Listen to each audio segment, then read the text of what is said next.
आजादी की खुशी बंटवारे के खंजर के साथ मिली। 3 जून 1947 को बंटवारे के ऐलान के बाद मानचित्र पर खिंचती रेखाओं के बीच भारत के 22 रजवाड़ों को भारत या पाकिस्तान से मिल जाने का विकल्प दिया गया। सभी राज्यों ने फैसला कर लिया सिवाय हैदराबाद, जूनागढ़ और कश्मीर के। कश्मीर क्योंकि उसकी जो सरहद थी वो पाकिस्तान और हिंदुस्तान दोनों से मिली हुई थी, तो उसके पास ये एक विकल्प था कि वो आज़ाद भी हो और दोनों देश में से किसी एक के साथ मिल भी जाए।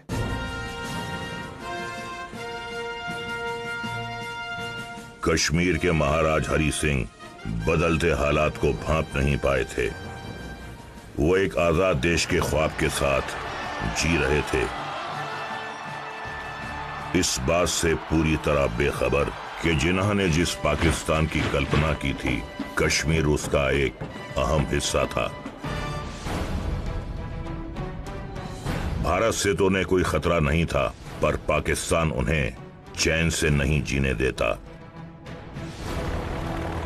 उस वक्त भारत के वायसरॉय लॉर्ड माउंटबेटन जून के आखिर में महाराज से मिलने गए। 4 दिन उनके साथ रहे, पर महाराज फैसला लेने के सवाल को दरकिनार करते रहे। माउंटबेटन को पत्र लिखा था पिताजी ने, आपको याद होगा, उन्होंने लिखा था कि I was considering which of the 2 dominions to join और whether it would be better for my state to stand independent. तो 3 विकल्प उन्होंने उसमें लिखे थे। वो उस वक्त होते हुए ऐसी परिस्थितियां हुई कि एकदम हमला हो गया। अगस्त 1947 को तो बहुत से ऐसे महाराजा और नवाब थे भारत में जिन्होंने भारत से इंस्ट्रूमेंट ऑफ एक्सेशन पे दस्तखत कर दिए, मतलब वो यूनियन में, भारत की यूनियन में शामिल हो गए। लेकिन महाराजा हरि सिंह ने नहीं किया ऐसा। वो इस ख्वाब में थे कि हम आज़ाद हो जाएंगे। I don't want to accede to Pakistan on any account. Well, it's up to you, but I think you should consider it very carefully. But if you don't, then you must join India.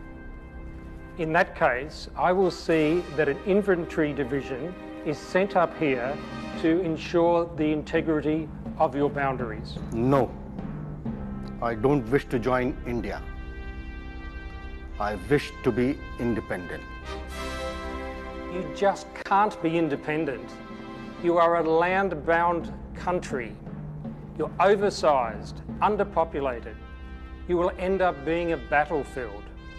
You have to be careful.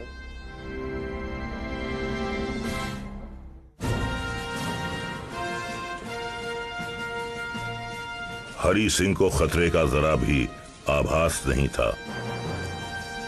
वो फैसला लेने में टाल मटोल कर रहे थे। उस समय जो परिस्थितियां थी, जो सारे देश बंटवारे की ओर जा रहा था और जम्मू कश्मीर जो था उसमें 80% मुसलमान थे। सारी नदियां, सारी सड़कें पाकिस्तान की तरफ जाती थी, तो इसलिए कुछ हिचकिचाहट तो थी। ये नहीं है कि वो जान के हिचकिचाहट कर रहे थे, परिस्थितियां ऐसी थी। कश्मीर के महाराजा हरि सिंह हिंदू थे, डोगरा राजपूत थे, लेकिन उनकी प्रजा में मुसलमानों की तादाद 77% से ज्यादा थी। जिन्ना के सलाहकारों ने एक मास्टर प्लान तैयार किया था। यह प्लान था इस इलाके में मजहबी तनाव फैलाना, सीमा के इलाकों में घुसपैठ करना और राजा की सेना को अलग अलग मोर्चों पर उलझा देना।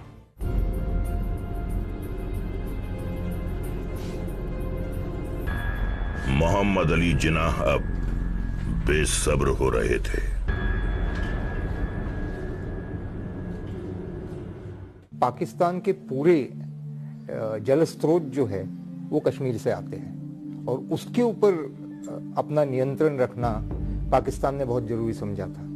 इसलिए जिन्ना ने, और वहाँ की, क्योंकि वहाँ की आबादी मुस्लिम बहुल थी, तो इसलिए उसका फायदा उठा के उन्होंने सोचा जो भारत ने जूनागढ़ में किया या हैदराबाद में किया वही हम कश्मीर में करेंगे। ऐसा नहीं हो सकता, हिंदुस्तान ऐसा नहीं कर सकता। कश्मीर में ज्यादातर मुसलमान है और कश्मीर में मुसलमान की तादाद को देखते हुए कश्मीर सिर्फ पाकिस्तान का ही हिस्सा हो सकता है। जनाब आप मजा फरमा रहे हैं, पर ये होगा कैसे?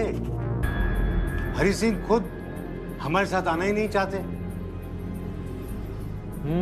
पर उन्होंने स्टैंड स्टिल एग्रीमेंट किया हमारे साथ और हिंदुस्तान ने तो वो करार मानने से ही इनकार कर दिया।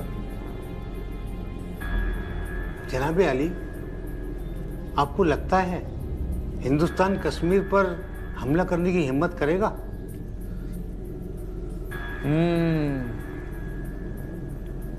पता नहीं, पर हमें कुछ करना होगा, वो भी बहुत जल्द, वरना बहुत देर हो जाएगी।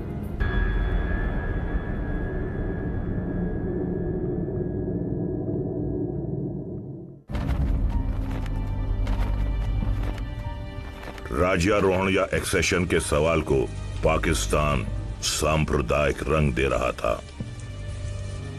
इसे हिंदू मुसलमान का सवाल बना रहा था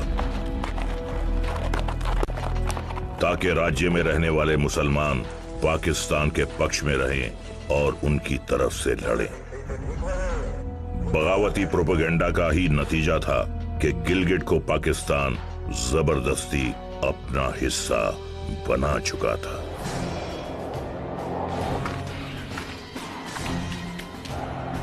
सितंबर की शुरुआत से ही कश्मीर के कई इलाकों में सुनियोजित हमले शुरू हो गए।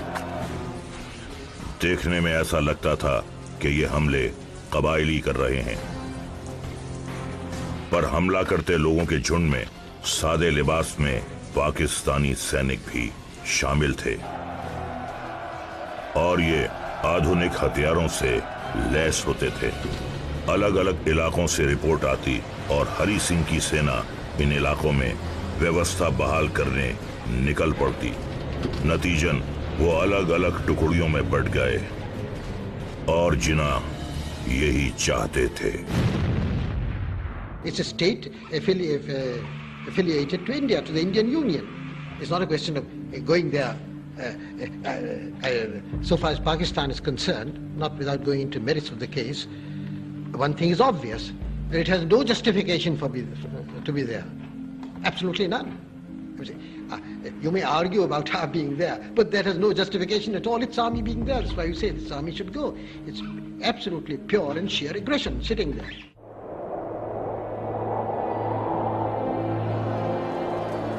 हमलों और सांप्रदायिक तनाव के बीच कश्मीर की स्थिति बेहाल हो रही थी। पाकिस्तान ने शातिर तरीके से कई अहम रोड लिंक काट दिए थे। कश्मीर रोजमर्रा की चीजों के लिए भी तरस रहा था। हिंसा के साथ आर्थिक मार भी कश्मीर को तार तार कर रही थी। कश्मीर में लोकतांत्रिक सरकार के पक्षधर शेख अब्दुल्ला, जो आजादी से पहले तक जेल में बंद थे, अब रिहा हो चुके थे और कश्मीर के हालात को लेकर पंडित नेहरू से मिलने पहुंचे। कश्मीर के हालात बहुत खराब है। मुजफ्फराबाद के कबायलियों ने तो कोहराम मचा रखा हुआ है। अगर फौरन कुछ नहीं किया गया तो न जाने क्या होगा। पर क्या कबाली ही हैं? अब तक मिल रही रिपोर्ट के हिसाब से तो इनके पास rifle, machine gun, mortar, radio set भी इनके पास मौजूद है। आप सही बोल रहे हो। सुनने में तो ये भी आया है हमें कि पाकिस्तानी फौज इनकी मदद कर रही है और ये खुद भी कुछ कम नहीं है। कश्मीर के हालात रोज खराब होते जा रहे हैं। जगह जगह कत्लेआम हो रहा है, औरतों की इज्जत लूटी जा रही है, कश्मीर जल रहा है। मैं जानता हूँ सब, मुझे भी खबर मिल रही है, पर मेरे हाथ बंधे हुए हैं। फिर भी आप घबराइए नहीं, हम तैयार हैं। बहुत जल्द सब ठीक हो जाएगा।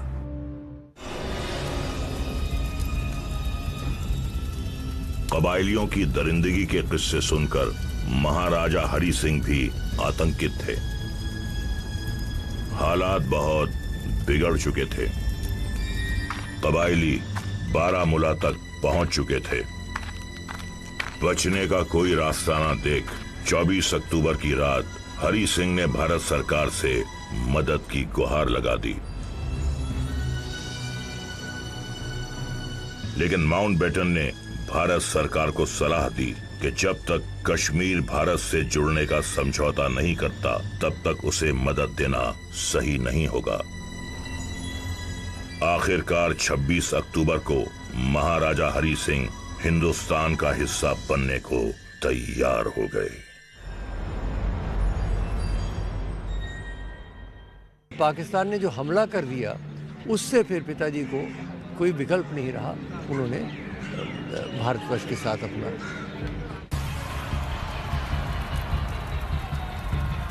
इस बीच अपने लक्ष्य श्रीनगर की ओर बढ़ते हुए कबायली जब बारामूला में दाखिल हुए तो इस समृद्ध शहर की दौलत देखकर हैरान रह गए। 3 दिन तक वो शहर को लूटते रहे, ना मजहब देखते ना हैसियत, कत्लेआम मचाते रहे। औरतों को अपनी हवस का शिकार बनाते रहे। यहां तक कि उन्होंने बारामूला मिशनरी अस्पताल की ननों को भी नहीं बख्शा। पूरा भारत पाकिस्तान के हाथों कश्मीर के बलात्कार के बारे में सुनकर उबल रहा था। बारामूला में इन दरिंदों ने इतना सामान लूटा कि उसे रखने की जगह ही नहीं बची। श्रीनगर तक जल्द से जल्द बढ़ने का अपने पाकिस्तानी आकाओं का फरमान भूलकर वो अगवा की गई महिलाओं और लूट का सामान रखने के लिए घर लौट गए। उनकी इस गलती ने भारतीय सेना को कश्मीर पहुंचने का वक्त दे दिया, वरना जिस रफ्तार से वो आगे बढ़ रहे थे श्रीनगर बस 3 घंटे दूर था। पाकिस्तान के अबोटाबाद में बैठे जिन्हा को यह खबर नहीं थी। वो तो कश्मीर पर कब्जे के हसीन ख्वाब देख रहे थे, विक्ट्री मार्च की तैयारी कर रहे थे। जिन्हा को यह भी मालूम नहीं था कि हिंदुस्तानी फौज श्रीनगर के लिए रवाना हो चुकी है, और जब तक उन्हें यह खबर लगी बहुत देर हो चुकी थी।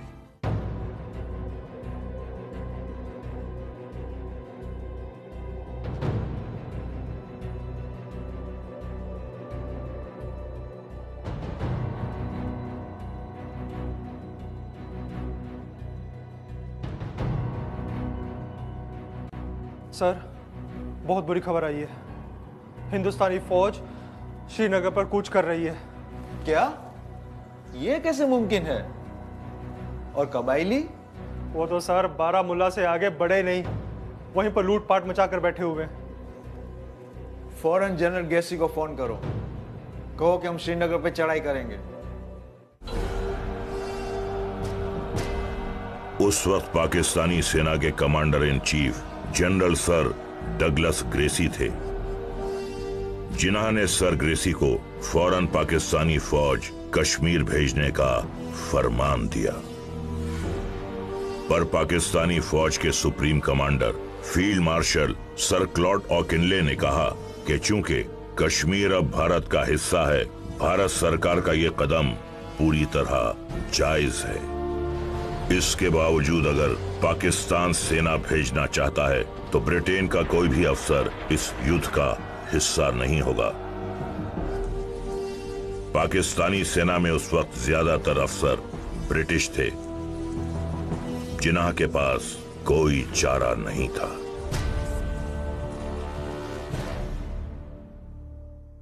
अंग्रेजों ने एक पॉलिसी उस टाइम पे अख्तियार की थी कि हमारे जो अंग्रेजों के जो अफसर थे दोनों फौजों में, वो ये ऐसे अगर भारतीय फौज को हुक्म दिया जाता है पाकिस्तान के ऊपर हमला करने का, तो वो उसमें हिस्सा नहीं लेंगे। ना ही पाकिस्तानी फौज में जो अंग्रेज अधिकारी थे वो ऐसे हमलों में हिस्सा लेंगे। इसलिए जो जनरल ऑकिनले थे उन्होंने जनरल ग्रेसी को बता दिया कि ये नहीं हो सकता है। इसलिए उन्होंने वो एक नई तरकीब सोची कि कबायलियों को भेज दिया। महाराजा हरि सिंह ने जब पहली बार दिल्ली से मदद मांगी, उसी वक्त भारतीय फौज का एक दस्ता रेकी के लिए कश्मीर रवाना हो गया। इसीलिए जिस दिन मदद का ऐलान किया गया, भारत पूरी तरह तैयार था। Kashmir has huge expectations from us. I hope we can live up to it. मैं पूरी उम्मीद रखता हूं। हमारे अफसरों ने वहां का जायजा लिया है। काम आसान नहीं होगा, पर हम अपनी पूरी ताकत लगा देंगे। हम खामोश होकर तमाशा तो नहीं देख सकते, हमें फौरन एक्शन लेना होगा। बिल्कुल सही। हमारे जवान जल्द ही हालात पे काबू पा लेंगे। मैं खुद वहां जाऊंगा और देखूंगा। ये फैसला आसान नहीं था। उधर महात्मा गांधी कश्मीर के लोगों की स्थिति के बारे में सुनकर बेचैन थे और अहिंसा के इस पुजारी ने भी नेहरू को यही सलाह दी कि उन्हें कश्मीर के लोगों की जान बचाने के लिए फौज भेजनी चाहिए।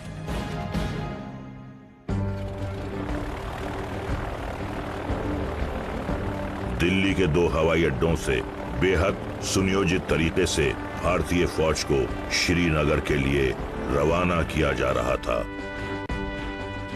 यूं तो कई महीनों से सैनिकों ने कोई अभ्यास नहीं किया था, वो बस रिफ्यूजियों की सहायता करते या फिर बाढ़ राहत कार्य में जुटे रहे।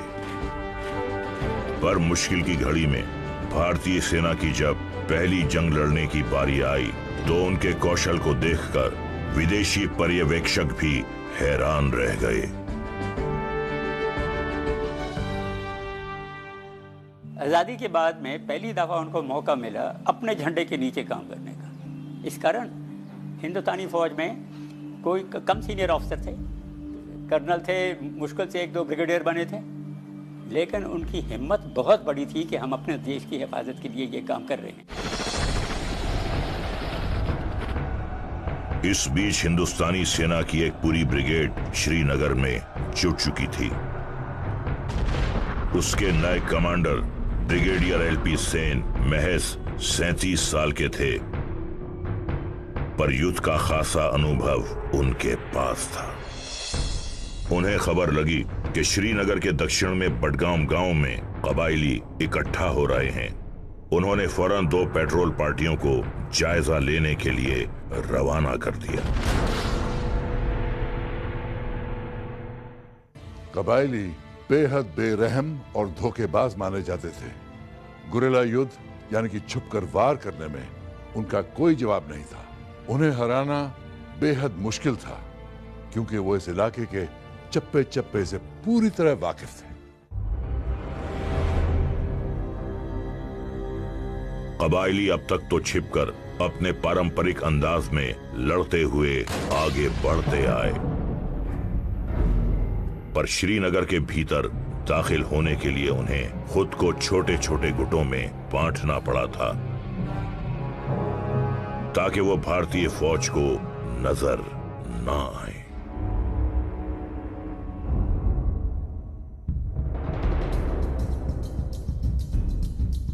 बडगाम में ब्रिगेडियर सेन ने 3 कंपनियां भेजी, पर कबायली गांव वालों में घुल मिल गए और फौजियों को धोखा देने में कामयाब रहे। खबर को गलत समझकर ब्रिगेडियर सेन ने उनमें से 2 कंपनियों को वापस बुला लिया और एक को वहीं तैनात रहने का हुक्म दिया। मेजर सोमनाथ शर्मा उस कंपनी की अगुवाई कर रहे थे।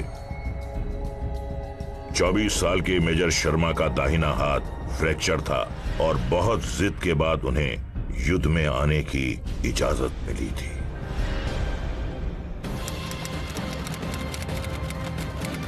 दुश्मन ने जो ही कंपनी को अकेला देखा, उन पर मोर्टार और मशीन गनों से हमला बोल दिया।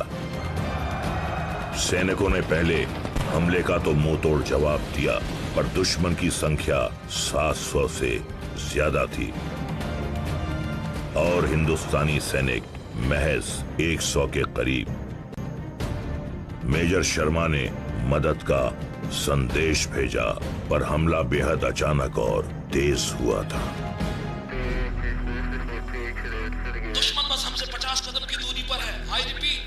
50 कदम की दूरी वो हमसे कहीं ज्यादा है। ताबड़तोड़ फायरिंग कर रहे हैं, लेकिन हम 1 इंच भी पीछे नहीं हटेंगे। आखिरी सैनिक और आखिरी गोली तक लड़ेंगे। ओवर। घबराइए नहीं, एयरफोर्स के विमान रवाना किए जा रहे हैं। एक बटालियन भी रास्ते में है। Over and out. Major Sharma जानते थे कि दुश्मन और श्रीनगर के बीच बस उनकी टुकड़ी ही थी। किसी भी कीमत पर उन्हें वहीं रोकना होगा।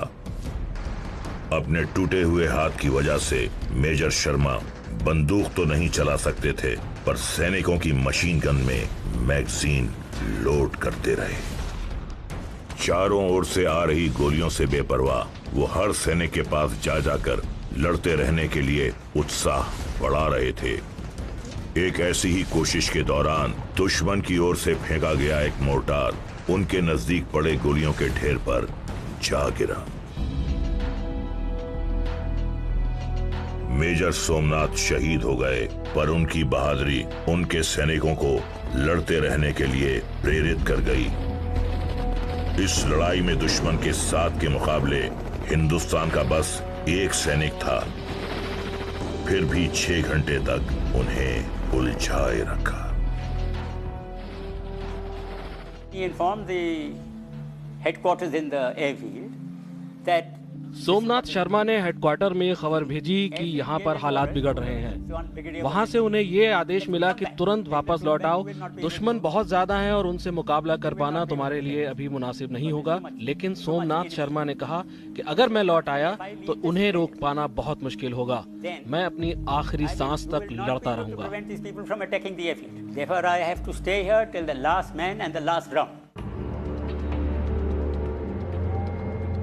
मदद पहुंचने से पहले ही लड़ाई खत्म हो चुकी थी, लेकिन दुश्मन के 200 सैनिक ढेर हो गए और उसने श्रीनगर की तरफ बढ़ने का इरादा छोड़ दिया।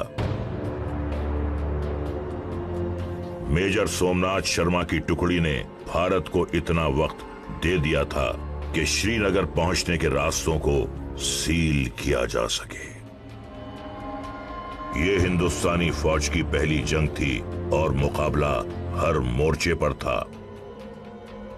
एक तो परिस्थितियों से और दूसरा एक ऐसे दुश्मन से जो कबायलियों की ओट में अपना असली चेहरा छिपा रहा था। दिल्ली में बैठे कई विशेषज्ञ आधिकारिक तौर पर पाकिस्तानी हमला ना कहते तो ठीक था, पर इससे जमीनी तौर पर भी पाकिस्तानी हमला ना मानने की भूल ने शुरुआती रणनीतियों को झटका दिया था। इसके अलावा मिलिट्री इंटेलिजेंस के नाम पर भी मामला सिफर ही था। इसके उलट कबायलियों का साथ देते पाकिस्तानियों को इलाके की पूरी जानकारी थी। स्थानीय होने के नाते उन्हें कड़क मौसम का भी अंदाजा था। अपने पहनावे के चलते वो गांव वालों में आसानी से मिल जाते थे और खुला युद्ध नहीं होने की वजह से भारतीय फौज को पांव जमाने में वक्त लग रहा था।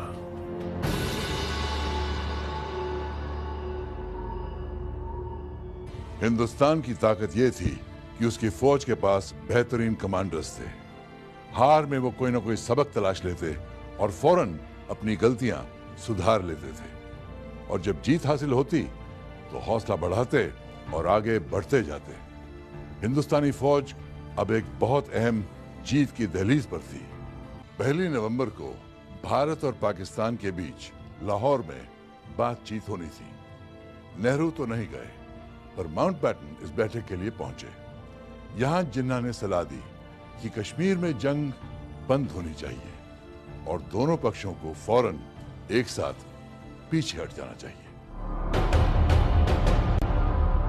नेहरू ने खराब तबीयत की वजह से बैठक में हिस्सा लेने से इनकार किया, तो सरदार पटेल ने सीधे तौर पर पाकिस्तान के दोहरे रवैये पर सवाल उठाते हुए बातचीत को बेमानी करार दिया। फिर लॉर्ड माउंटबेटन अकेले ही जिन्ना से मिलने गए। The situation in Kashmir is very tense. Both sides should immediately pull out. Yes, the war should end, but how can the tribesmen be told to retreat? Well, if you do this, I will call the whole thing off. Jinnah के कहने का मतलब जो भी रहा हो, पाकिस्तान की भूमिका धीरे धीरे साफ हो रही थी। 1947 या 48 में अगर भारत सोच लेता कि पाकिस्तान ख़त्म कर देना है तो सैनिकी तौर पे उसमें कोई अड़चन नहीं थी और जिन्ना को ये पता था। इसलिए खुले तौर पे उन्होंने पाकिस्तानी फौज नहीं भेजी और इसलिए कबालियों के थ्रू और छुट्टी के ऊपर सैनिक अपने आप वॉलंटियर ही जा रहे हैं ऐसे करके वो नाटक बनाया था। इस बीच बडगाम की लड़ाई में मिले झटके से बेचैन सरदार पटेल 4 नवंबर को श्रीनगर पहुंचे और ब्रिगेडियर सेन से मुलाकात की।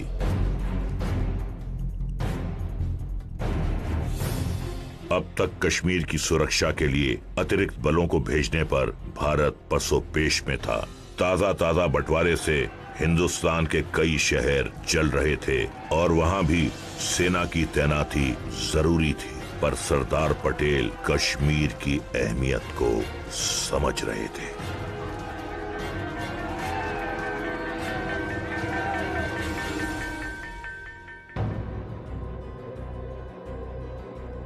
किसी भी कीमत पर श्रीनगर की सुरक्षा जरूरी है। सर, हम जान की बाजी लगा देंगे, पर दुश्मन अलग अलग हिस्सों से घुसपैठ कर रहा है। हमें एक साथ सभी मोर्चों पर लड़ना होगा, पर हमारे पास इतने सैनिक नहीं है। हमें जल्द से जल्द और सैनिकों की जरूरत पड़ेगी। आप हालात पे नजर रखिए और अपनी तैयारी पूरी रखिए। आपको 7 नवंबर को फौज की अतिरिक्त टुकड़ी मिल जाएगी। Right sir.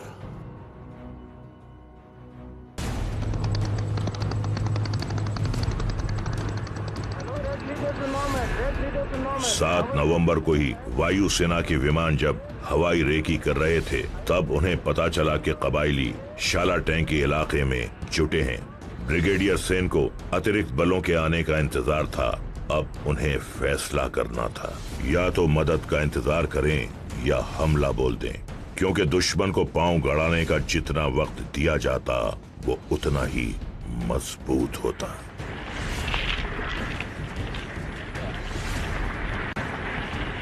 उन्होंने फौरन हमला करना बेहतर समझा और युद्ध की एक ऐसी रणनीति बुनी जो अब तक आजमाई नहीं गई थी।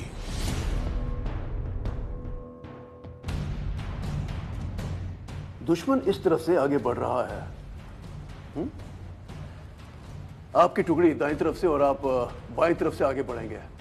कोई शक, कोई सवाल? No sir.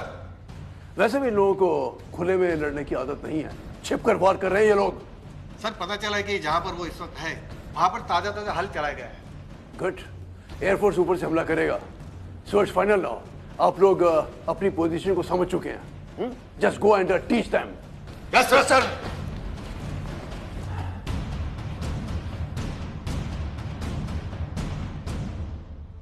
कबायली गुरिल्ला युद्ध में माहिर थे, लेकिन उन्हें खुले में लड़ने की आदत नहीं थी और ये इलाका खुला और सपाट था।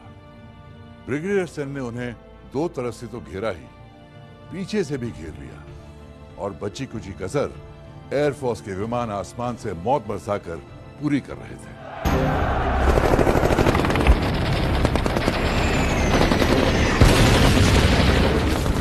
यह हमला दोपहर में हुआ था और शाम के 5 बजे तक दुश्मन का सफाया हो चुका था।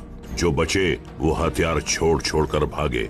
इस हमले की सबसे बड़ी कामयाबी ये थी कि दुश्मन ने फिर कभी श्रीनगर पहुंचने की कोई संजीदा कोशिश नहीं की। शाला टैंक की जीत ने भारतीय सेना में जोश भर दिया था। फिर तो बारामूला को भी हासिल करने सेना की एक टुकड़ी आगे बढ़ी।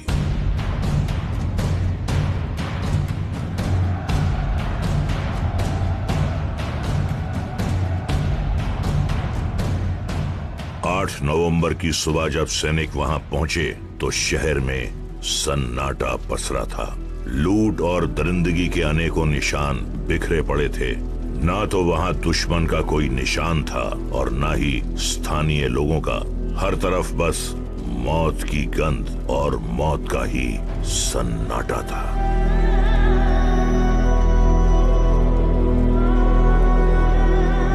दरअसल जब बारामुल्ला पर हमला हुआ था तो लोग अपनी जान बचाने भाग भाग कर पहाड़ियों में जा छिपे थे।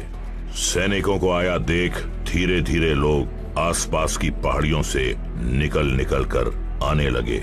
उन्हें लगा उनके महाराजा की सेना है और वो जय जयकार करने लगे।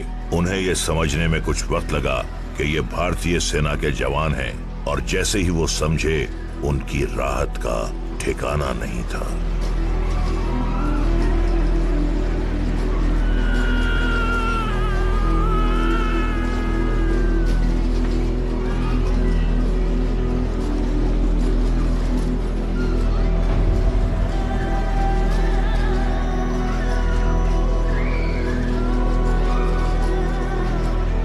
दिन बाद 11 नवंबर को पंडित नेहरू खुद कश्मीर पहुंचे और बारामुला का भी जायजा लिया।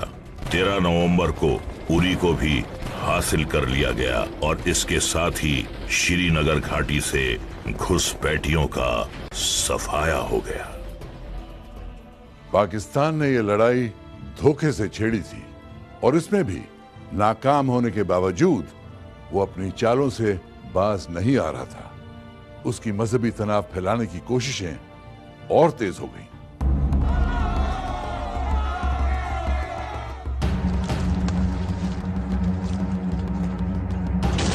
पाकिस्तानी सरहद से लगे इलाकों में एक बागी संगठन खड़ा करवा दिया गया। वो खुद को आजाद कश्मीर की सरकार पुकारते थे और एक आजाद कश्मीर सेना भी खड़ी कर ली। यूं तो इसकी अगुवाई भी पाकिस्तानी अफसर ही करते थे और इसे हथियार भी पाकिस्तान ही देता था, पर यह मुखौटा उन्हें युद्ध छेड़ने के इल्जाम से बचा रहा था।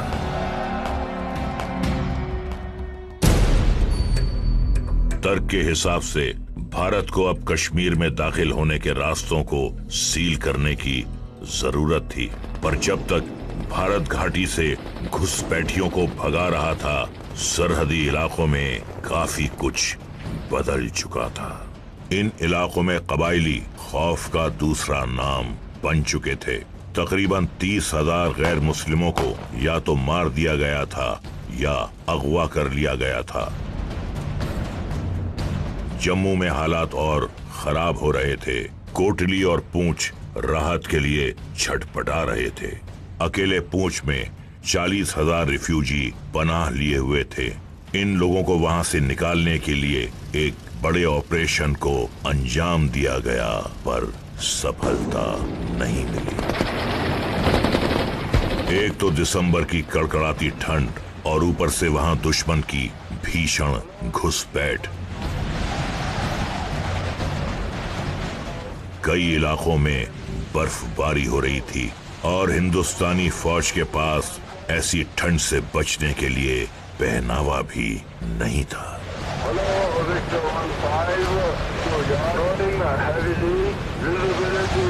उस दौरान हिंदुस्तानी फौज की कमान general sir Francis Robert Roy Bucher के हाथों में थी और lieutenant general sir Dudley Russell भारतीय सेना के मुख्य सलाहकार थे। रसल की ये राय थी कि जिन इलाकों पर कब्जा हो चुका है वहां पकड़ मजबूत बनाई जाए और दूसरे इलाकों को छोड़ दिया जाए। There are more than 20,000 being led by ex-PAC army officers. They have motor vehicles and can drive straight away into the heart of the valley. They may strike in revenge at Poonch, Mirpur and Uri. We have two choices. We either send in more troops or we abandon Poonch.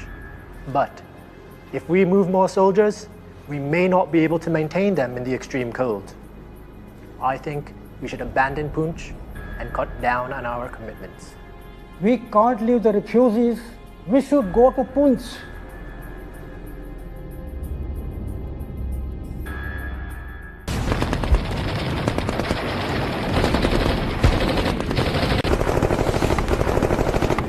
नवंबर भर भारत को इक्का दुक्का कामयाबी तो मिली, लेकिन खुले सिरों को जल्द से जल्द जोड़ने की जरूरत थी। दूसरी ओर दुश्मन मीरपुर जंगल पर कब्जा जमाते हुए नौशेरा की तरफ बढ़ चुका था।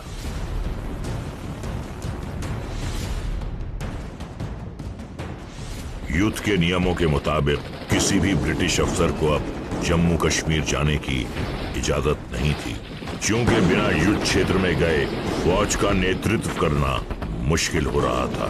जनरल रसल ने सुझाव दिया कि वक्त आ चुका है कि किसी हिंदुस्तानी को यह जिम्मेदारी सौंपी जाए। 20 जनवरी को 6 फीट के एक तगड़े रौबीले अधिकारी को सेना का पहला भारतीय कमांडर इन चीफ बना दिया गया, lieutenant general K.M. Cariappa.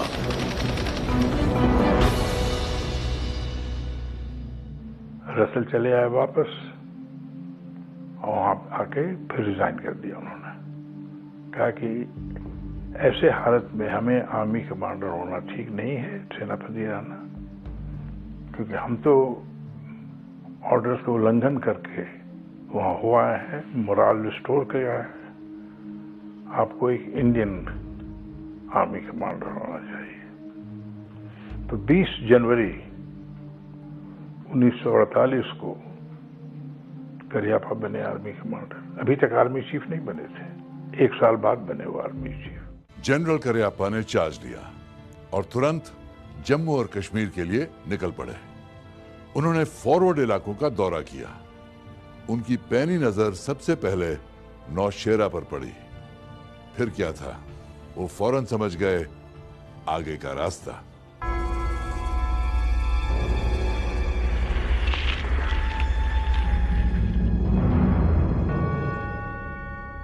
Pakistan उस वक्त नफरत की सियासत में डूबा था।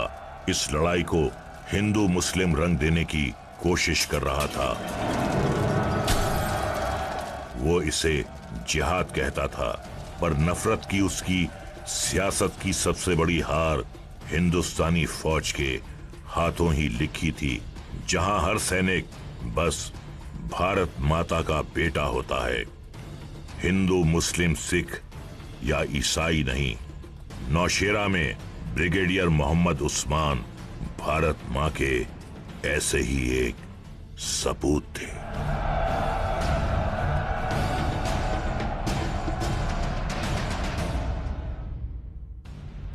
नौशेरा के नॉर्थ ईस्ट में कोर्ट है, नौशेरा तवी घाटी को ओवरलुक करते हुए। जी, करीब 8 किलोमीटर का फासला होगा। यदि हम कोर्ट को कब्जा कर ले तो नौशेरा से आगे बढ़ने के लिए हमारा रास्ता खुल जाएगा। Yes sir. लेकिन ध्यान रहे, इतनी तेजी से ये काम होना चाहिए कि दुश्मन पर अचानक हमला हो और उसे संभलने का भी मौका ना मिले। Yes sir. एक पहाड़ी है कोत, उस पर करियप्पा का नजर पड़ा। करियप्पा ने कहा कि वो तुम्हारे हाथ में है। उस्मान ने कहा नहीं, लेकिन उससे तुम्हें बड़ी कमजोरी हो जाएगी, क्योंकि अगर दुश्मन कोत को पकड़ लेता है तो वहां से तुम्हारा डिफेंस जो यहाँ लगा हुआ है वो देख पाएगा और वहां से अपना ओपी ऑब्जर्वेशन पोस्ट आर्टिलरी का लगाकर यहाँ बमबारी कर सकता है। इसलिए तुमको कोत को फौरन पकड़ना है। तो उस्मान ने कहा कि हाँ, हम करेंगे।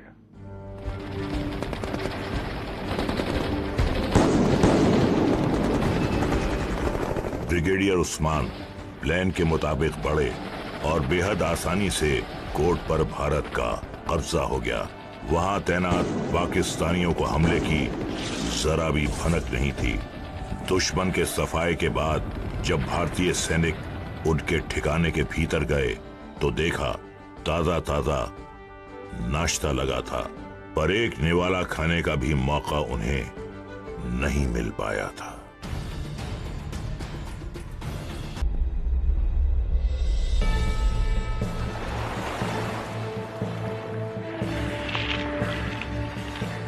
उधर युद्ध के मोर्चे पर हार से तिलमिलाए पाकिस्तान ने 6 फरवरी को नौशेरा पर जवाबी हमला बोल दिया।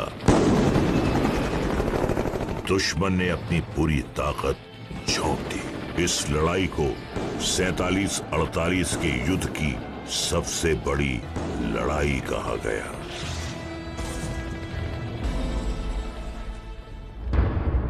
नौशेरे पर तो चारों तरफ से हमला हुआ है। कह रहे हैं कि 15,000 दुश्मनों ने हमला बोला है। क्या? कंधार पर तो सबसे बड़ा हमला हुआ है। एक राजपूत तैनात है वहां। पर कंधार तो सबसे ऊंची जगह है। हजारों हजार ऊपर चढ़े जा रहे हैं। गोलियां चल रही हैं।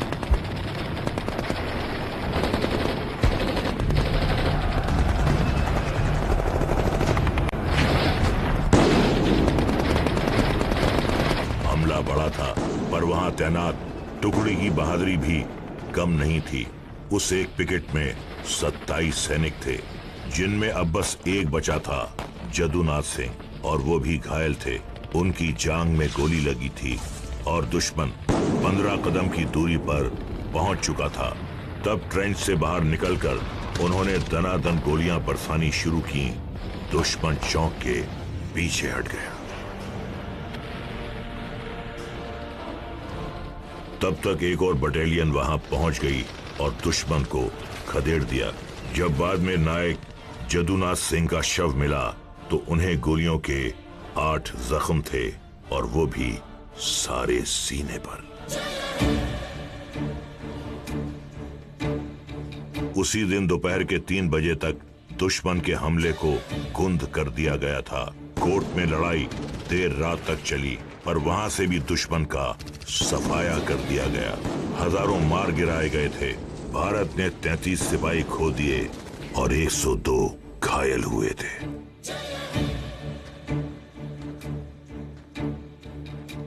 नौशेरा की जीत बड़ी थी, भूगोल के लिहाज से भी और मनोबल के लिए भी। ब्रिगेडियर उस्मान देश के हीरो थे। उन्हें नौशेरा का शेर कहा जा रहा था। नौशेरा तो कब्जे में था, पर ब्रिगेडियर उस्मान खुश नहीं थे, क्योंकि जंगल की हार उन्हें इतनी चुभ रही थी कि उन्होंने कसम खाई कि जब तक वो इस इलाके को वापस नहीं लेंगे, जमीन पर ही सोएंगे। अब उसे वापस लेने की बारी थी। ऑपरेशन विजय को अमली जामा पहनाया जा रहा था।